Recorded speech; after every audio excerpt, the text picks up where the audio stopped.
Welcome back to our final day of Nuestra Esquina. Over the last 2 days, you've been able to learn insights, learn about the stories of Latinx leaders across the U.S.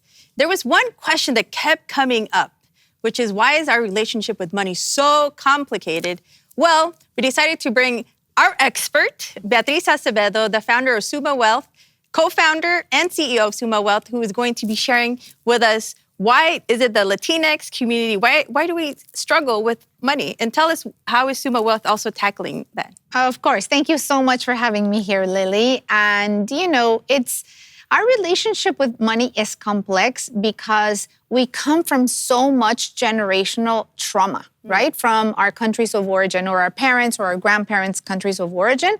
But that does not go away within the next generations. We still remember those stories of how our abuelitos or our abuelitas or our moms or dads lost it all, maybe in a big devaluation, or how somebody was never able to pull out their money again from a bank in Latin America. So all that anxiety, all that moment of uncertainty that our families went through in our countries of origin prevails today. So our desconfianza, right, with these financial institutions, and even with the new fintechs, talking to a lot of incredible CEOs of new fintech companies that make our lives so much easier with technology on our phone when it comes to finance, they tell me that it is the hardest demo to acquire our young Latinx kids, right? It usually costs them $5 for a non-Latinx kid and $100 for a Latinx kid, and they still cannot do it at scale. So why is that, right? And the first thing that they tell me, which you will understand why that's the wrong strategy and everybody else here, is they say, we don't understand. We already translated our website to Espanol.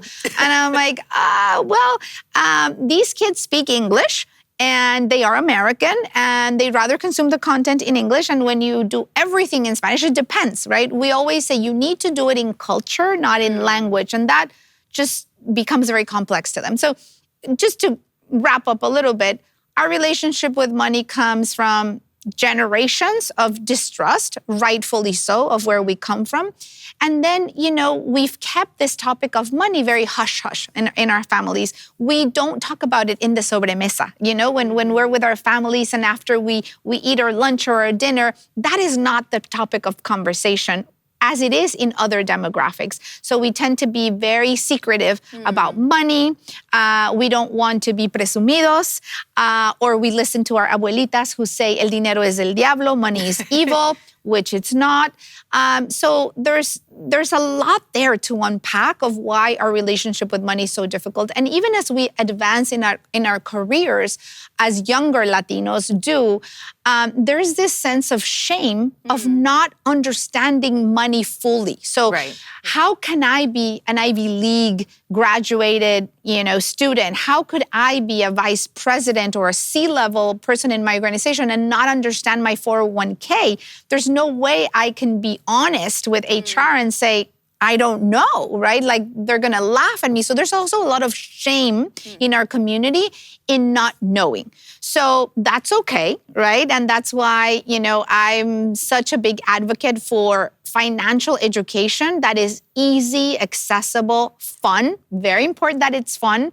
And in culture, that we really feel like, oh my gosh, this is for me. I'm not an afterthought. Somebody's not just translating their website, but nothing that was built from the products or the services or the content was for me.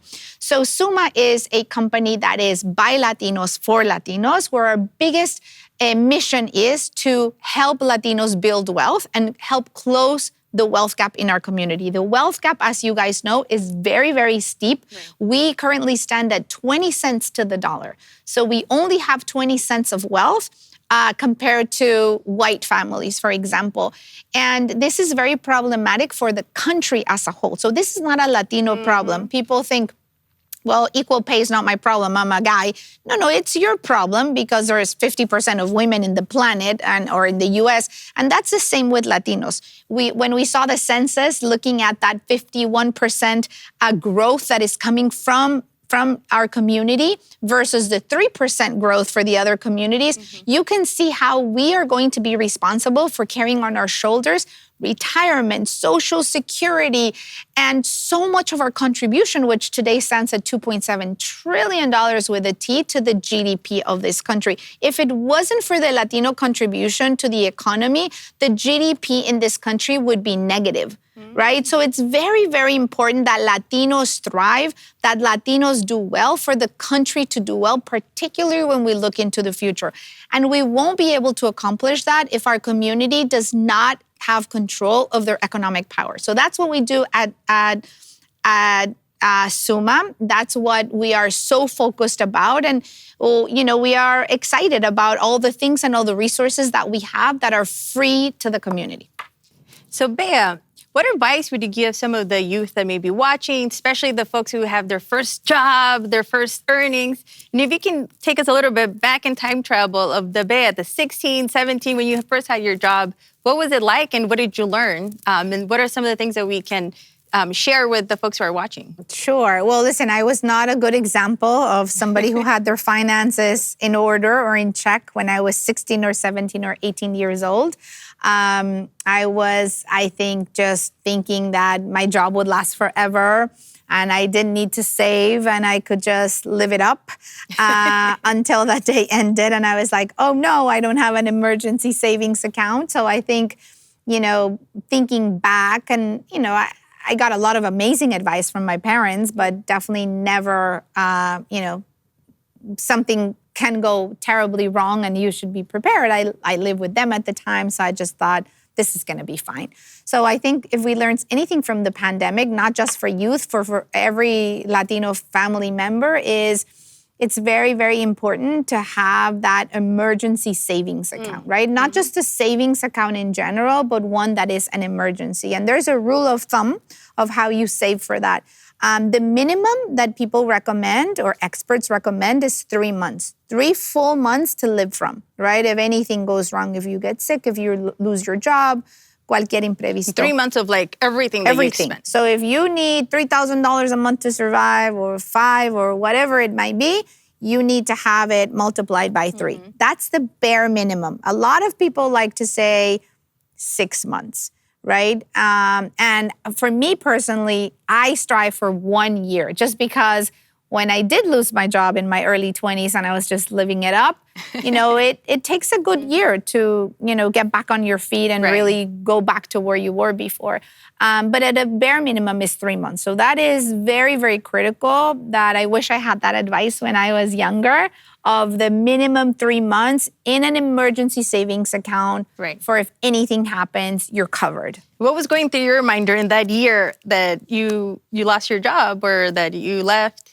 What happened? Tell us, because that's really relevant to a lot of folks maybe in transition right now. Yeah, listen, I used to work for this TV network in Mexico, and I was the it girl. I just won some Emmys, and, I'd won an MTV award, and I was on the cover of all these amazing magazines. And one day I got this notification from the network saying, all your shows were canceled with no rhyme or reason, right? My ratings were high. So obviously, I never thought that would ever happen to me. And I remember trying to buy some literally milk at the supermarket. And my American Express did not go through. Oh, my gosh. And I was trying to pay. And at the, when you pay how they have the magazines. And I was there like on a cover with Ricky Martin. And I was like, oh my God, I'm on this cover and I can't buy $5 milk. I'm on this cover. And I remember crying outside of that market for hours. Just thinking, what am I going to do, right? Here I am in Mexico City. My family's not there. I knew the reaction would be like, come back home, where I was like, never. And, it's a harsh reality. So obviously, and that's how I became an entrepreneur. And that's how a lot of people in our community become entrepreneurs. Even after the pandemic, we know people lost their jobs and they're like, okay, well, I got to do what I have to do. And that's how we're like, we'll hustle, we'll create our own business. So it was definitely a very important lesson in my life. And that made me think, even without getting financial advice, that I needed to be really prepared for an emergency like that the rest of my life. So that was the budgeting, the savings. But I know that you do a lot in the community. You support the community through grants, through also by your investments. So maybe you can share a little bit of what you're doing on that side. Yeah, so the budgeting that you mentioned is super, super important because if you don't know what money comes in and what money goes out, there's no way that you can improve something that you can't measure, right? You and I love data, so we want our data, what's going on, and we're lucky to live in this day and age where there's so many free apps that people can utilize. We have ours as well, but use whatever makes you feel comfortable. I know our moms tend to use pen and paper, which is less efficient because it doesn't track everything and it doesn't give you those AI insights of like, hey, let you know that this Saturday you spend a little more than your budget, so maybe you might want to eat at home on Sunday or things like that. So it's almost like a friendly voice reminding you. So budgeting, second pillar or I would say the first one, super, super important to really know how to budget.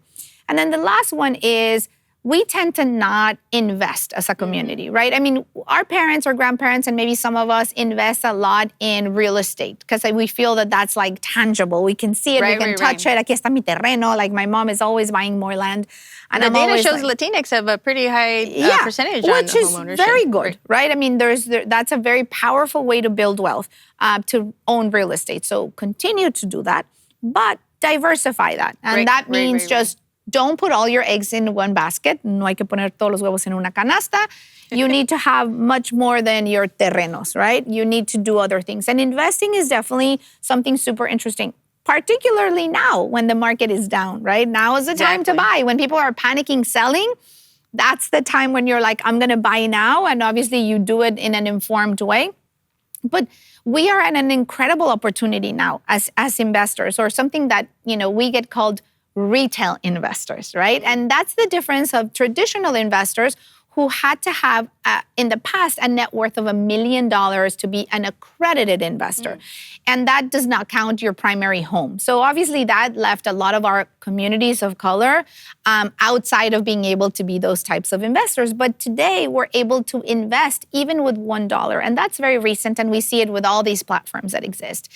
So you're able to invest in the brands that you love the most, and start learning little by little from them. So you're not putting your life savings into that. Right. You're saying, okay, well, for an example, if you love some makeup brand, and we know Latinas are the ones who support more makeup,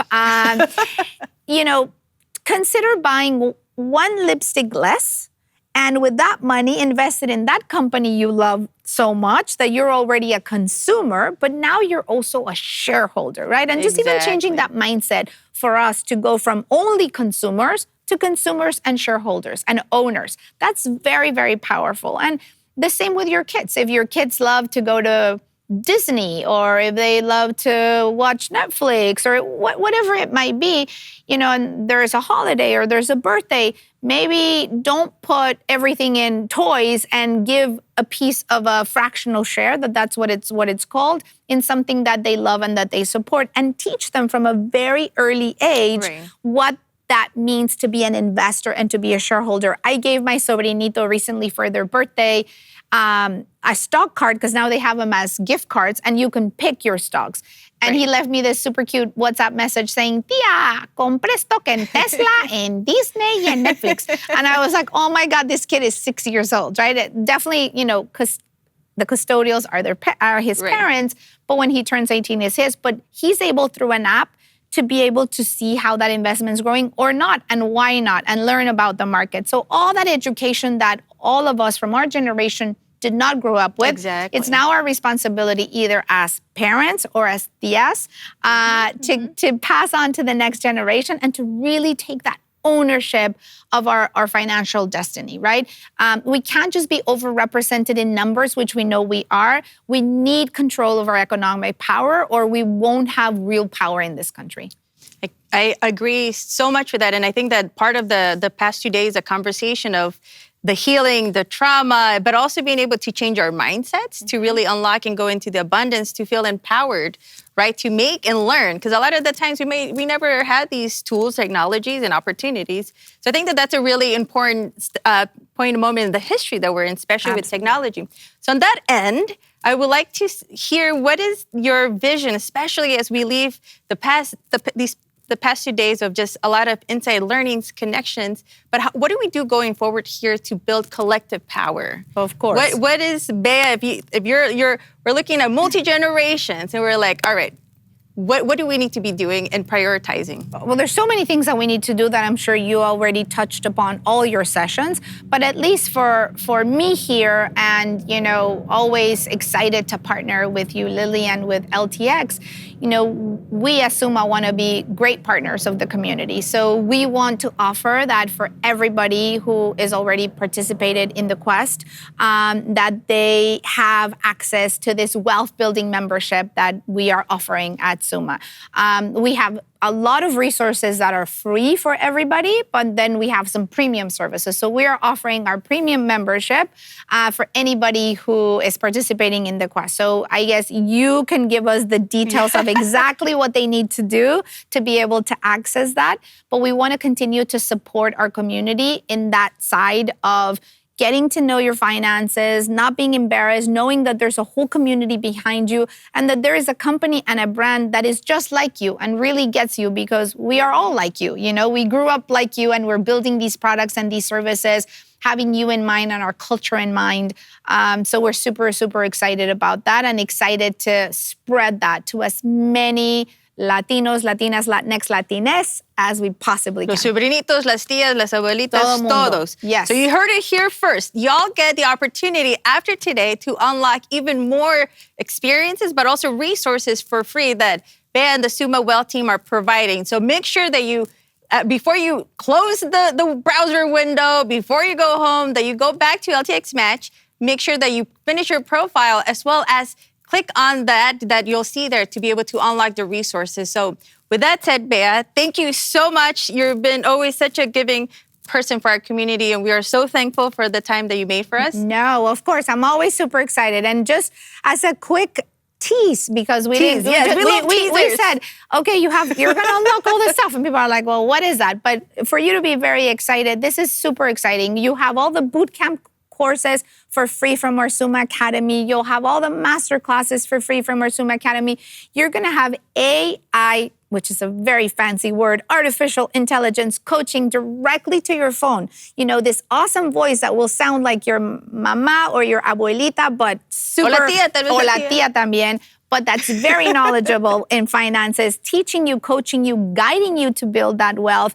And then you'll also be able to gamify all this experience. We are giving everybody these, NTTs, non-tradable tokens, which are different than NFTs, which validate your education on the blockchain. So this is very, very innovative and very exciting, but it'll give you these bragging rights of completion, and it'll give you all these different tokens that you're going to be able to even unlock for more rewards, for more awards, for more prizes. So it's going to be really, really exciting. So we really want you guys to take advantage of it because we're only offering it here with our awesome partners with LTX. Well, thank you. And you heard it here. So make sure you go and participate, take advantage of this. And thank you so much, Bea. And we'll see you all online, but also in person as we transition to the fiesta. Yes, can't wait. Yes, let's go.